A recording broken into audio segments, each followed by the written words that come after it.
It's been a while, and this is just how it is when you're a law student.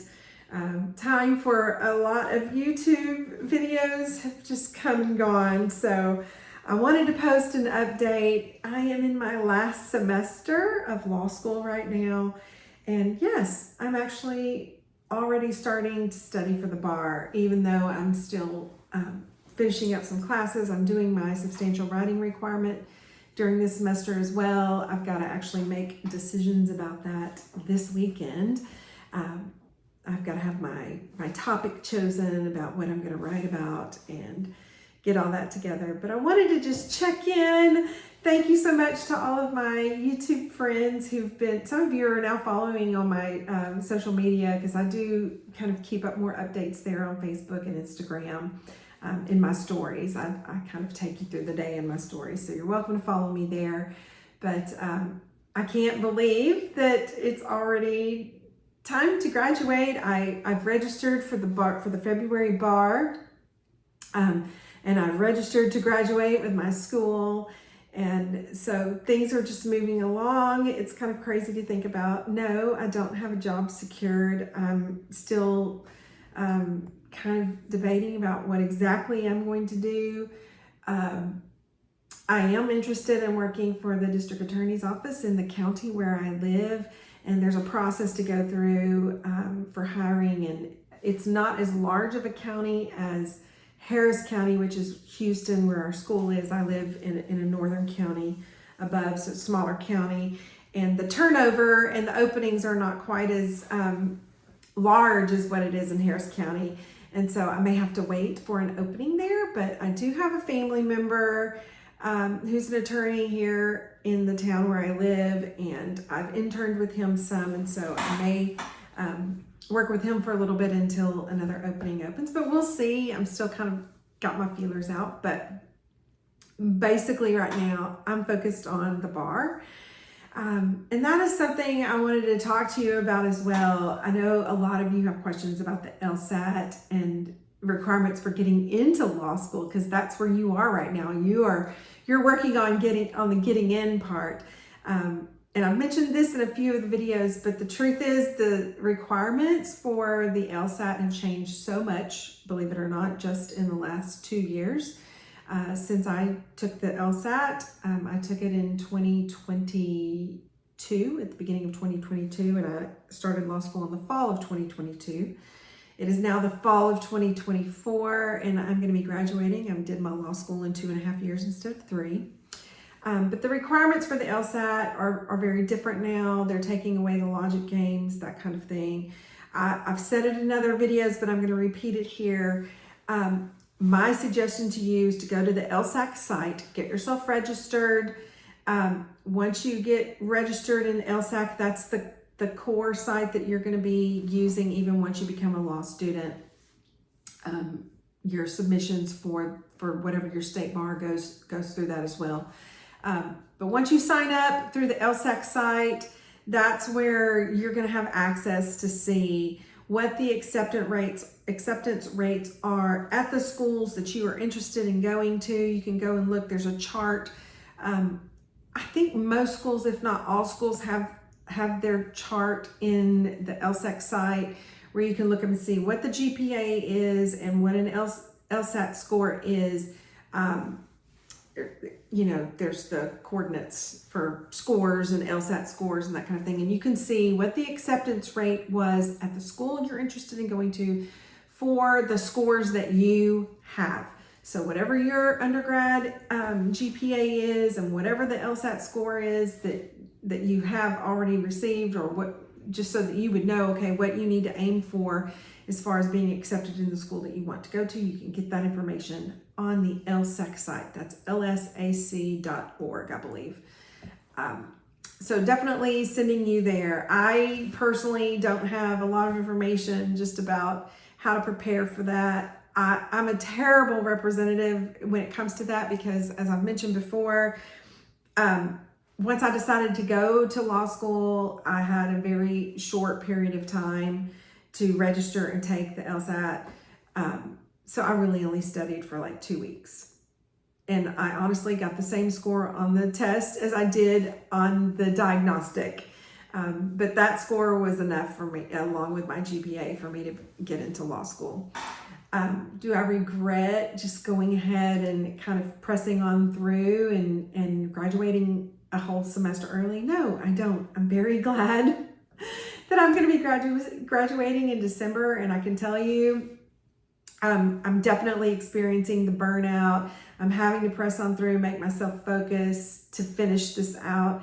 I have a feeling I probably would have felt that way even if I were on the normal course and not graduating until May. I think it's just kind of once you hit what you know is the last semester, there is that struggle for focusing and pressing on through, but I have to do it. I am still trying to keep up with all the things in my personal life, and I've made some commitments that are outside of law school. I've made a couple of commitments for this fall, but not very many. And my family, my friends know I'm basically just going to be focused on school this last fall. I'm not doing an internship right now. Throughout my law school experience, I interned in a district court, I interned in a local district attorney's office, and I interned with my family member, who I would say is more kind of like a generalist. He does criminal law, family law, and a little bit of personal injury. And I kind of got experience in all of that while I was working with the family member. I have my bar card, my 3L bar card. So as long as it's supervised work, I can actually go to court. I can stand in court before a judge, and officially I could argue a case. I haven't done any trials, supervised trials yet, but I have, taken plea. When I was with the district attorney's office, I took pleas, and working for my family member, I've gone and basically done the same thing. Stood before the judge to take, to enter pleas, pardon me. So, and negotiated, some things with the district attorneys, which was real fun, having been on one side of the table. Now I've been on the other. My substantial writing requirement paper that I'm doing is going to be in the family law area. I've got to do something that has to do with marital property law. Haven't totally nailed down my subject. I'm leaning towards writing about premarital and premarital agreements, because that seems to be really interesting, and obviously that has a lot to do with property, division of property. I'm trying to think of all the things I can tell y'all, just kind of to bring you up to date with my life here. I will tell you this one thing. This is something that would be important for you to know as a soon-to-be law student. I know a lot of you are planning to go to law school. It's important to find out what your school does to prepare you for the bar. I am so blessed that my school is actually known for their bar prep program. First of all, they offer 2 different classes that help students prepare for the bar. I'm actually only taking one of them. If I had known how beneficial the program was, if I really had looked into it, I would have taken the other one. They're required courses. If your GPA is not above a certain level, our school actually requires you to take these courses. I was not required to take the course, and so I didn't plan on it. Well, now that I'm in the bar preview class, I'm like, man, I wish I would have taken what they call advanced learning skills, because it's just another class that's helping prepare you to take the bar, which is, totally different than practicing law. And it's actually totally different than what you're going to learn when you enter law school. And if you take everyone's required to take legal research and writing, writing and doing all that for the bar, totally different. Doesn't that make so much sense that you're getting tested in a way that you weren't taught in law school? Ugh, I don't know why they do that. I also feel like every law school professor should be testing you the way you're going to be tested on the bar, but no, that's not how they do it. They do it however they want to, and you really just, your entire law school experience is learning how to modify what you're learning to be able to take a test for whatever that professor wants to test on and how that professor wants to do it. That may have absolutely nothing to do with the practice of law or how they're going to test you on the bar. I don't know why everyone can't just get it together, but it's the game that law school plays, unfortunately. But anyway, my school does a fabulous job of preparing students for the bar. I go to a school in Texas. The last bar that we have results from, I guess it was they did do the summer bar. But the results from the last February bar, which is the one I'm going to be taking, my school was the second highest percentage of passing rates in the state of Texas. And then even when you look at that, we had the most number of students taking the bar in February by far. It was like the school that had the number one percentage had 7 students taking it, and we had 69 students taking the bar in February. It's a lower number of people that take it in February. And yet we had the second highest passage rate. Amazing. It was like 90% for the state. Anyway, our bar prep program, first of all, there's an entire semester of bar preview, which is what I'm in right now, where they specifically teach you how to take the MPT, which is the part of the bar where if your state does the uniform bar exam, there's the MPT, the MEE, and y'all forget all these acronyms, but essentially there's 3 ways you're getting tested on the bar. One, of course, is massive amounts of multiple choice. The other one is 2 different sections of essays where you get 3 hours worth of essays and 3 hours worth of essays. And I believe it's like the way you break that down would be 30 minutes for each one of your essays. So it's like 6 essays that you have to write. And it could be on all the subjects, everything from, it's all your core bar subjects from evidence, contracts, criminal, family, corporations, agency and partnership, all the things. And hopefully your school has a bar prep program where they can show you the percentages of what subjects have been tested on previous bars and that kind of thing. So you'll kind of know where you want to spend more of your time. So there's the essays, the multiple choice, and then there's the MPT, which is what I'm working on right now. The MPT is when basically you're handed a packet, and that packet has, it's requesting you to write some type of legal paper. It could be a memo they want you to write, could be a personal letter that they're wanting you to write to a client, or a brief, could be wanting you to write a brief, but they hand you a packet, and in that packet, it has the instructions. It's like, pretend like you're getting a request from, a partner in the law firm. They've handed this to you.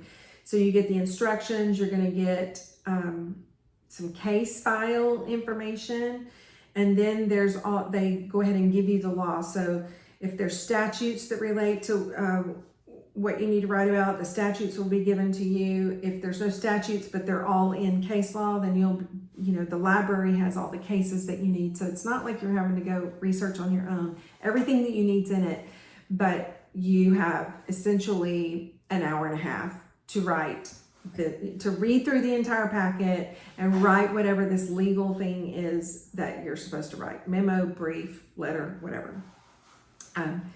And let me tell you, it is a skill to learn how to write it the way they're going to want it, because you're basically on the bar, you're trying to earn points.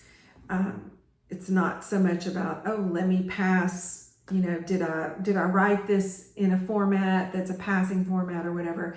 It's all the different things that the bar examiners are looking for, these boxes that they're checking off, but you're earning points for everything that you do. And so our bar preview program is preparing us to earn those points, learn how to write those, and how to do it fast enough. That's my whole issue. It's not that I don't know how to write a memo or that I can't read through the packet and come and figure out what to write. You've got to be reading it and going ahead and typing out like immediately, not waiting, not reading through and then going back, and organizing your thoughts. You've got to do it all at the same time because, time's just a clicking on by. Those are skills, and the only way that you learn to do it in a way where you're going to pass the bar is to practice. And my school requires students to be in this bar preview course where they teach us how to do that. And then once I graduate, we have a bar preview program. Actually, I guess it's bar prep at that point. And they teach essentially little mini seminars 5 days a week until the bar, which there's 8 weeks after graduation. There's 10 normally. If you're going to take it in the summer, you normally get 10 weeks to prepare for the bar. Unfortunately, we have a shorter time this year because Thanksgiving falls late. This is 2024 into 2025. So we only have 8 weeks to prepare for the bar, but my school gives us all these seminars we can take along with our own private prep, but they are there to like grade it and give it feedback. And then 2 weeks before the bar, we'll be doing simulations, testing simulations. So before I actually sit down to take the bar, I will have already taken probably 2 full simulated bars. So you're getting used to that pressure of having, 6 essays all in a row in a 3-hour period that I have to write. And I'm going to feel that pressure and know what that's like to just have to sit down and do it. It's a huge blessing. Apparently not all schools do this. As a matter of fact, our bar prep program and professors, they go to conventions and things like that where there's other schools, and they're always shocked when they find out that our school offers these daily classes that students can go to for bar prep, and because most schools only offer it like once a month, maybe, they might do like a 2 or 3 day seminar, and then it's like, okay, everybody go home and study on your own. So definitely have to be studying on your own, but I'm so blessed that our school is really hands-on, helping us prepare for the bar because they absolutely want us to succeed. Nobody wants to take the bar twice, especially me. Okay, so let me breathe now. So that's where I am. I've totally got my eye on the prize. I graduate on December 14th, the Lord willing, and I get all my things done. I'm taking 3 doctrinals plus the substantial writing requirement, and then my bar prep class that I'm doing. So I'm finishing up with First Amendment and a Wills and Trust class. I'm doing the marital property seminar, and then I threw in a little bonus class that I'm quite enjoying, something I was interested in, and it is corporate and white collar crime class. Thankfully, it's on Zoom, so I don't have to leave my house to do that class. But anyway, that is what my last semester is like. I'm probably not going to be able to post a lot of videos, but I do try to respond. If you put a comment underneath the video, I do my best to respond to those and answer questions and such. Again, you can always follow me on Facebook and Instagram. It's just my name, Vanessa Maddox. You can find me there, and you're going to see my life. Yes, I just got home from church, leading worship at my church this morning. And you just can kind of follow along on my personal life, but I will be hopefully finishing strong. I've got to finish up. I'm going to go take a little nap, and then I've got to get up and come right back here to my computer and work this afternoon. It's a holiday weekend. It's Labor Day weekend while I'm filming this. But I'm going to be working through the Labor Day holiday because that's what life is like as a law student. You just have a lot to do, and you take advantage of these holidays to just kind of catch up. So anyway, thank you all for following along, and I hope that the videos that I've made all along have really encouraged some of you who may be a little bit older or considering law school and a life working in the area of law as a second career, as that add-on in life, something new. Hopefully it's been encouraging to you to watch me do it. And yeah, I'll be 53 when I graduate law school and take the bar exam. But you know what? I would have been 53 whether I did that or not. So I'm glad that I made myself press on, and I'm actually really proud of myself for doing this. I can't believe I'll be, jurisprudence doctorate earner, lawyer, attorney this time next year. It's all going to be just a memory, and I'll be working in the area of law at that point. So anyway, yay.